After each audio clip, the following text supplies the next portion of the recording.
বন্ধু তুই বড়ই মজার, সম্পর্ক করতে চাই না শেষ, তুই বন্ধু পাশে থাকবি, এটাই বেশ। দেখ, এক কাপ চা কিন্তু আমরা দুইজনে ভাগ করে খাইছি, মনে আছে তোর? হ্যাঁ, এমনই ছিল আমাদের বন্ধুত্ব।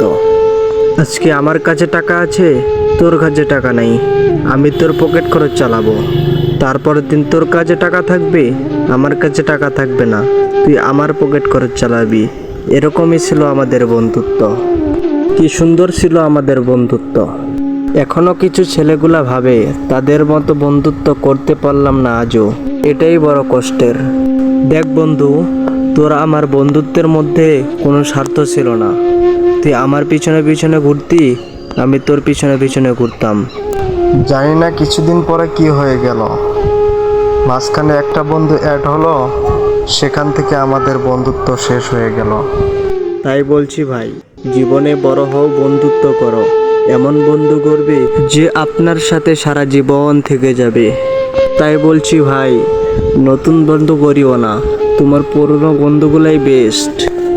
আরে নতুন বন্ধু তো 2 দিনের, নতুন বন্ধুগুলো আজ আছে কাল নাই, পুরনো বন্ধুগুলো সবসময় পাশে থেকে যাবে, তোমার খারাপ সময়ও পাশে থাকবে। আরে নতুন বন্ধু অ্যাড করা মানে পুরনো বন্ধুকে ভুলে যাওয়া।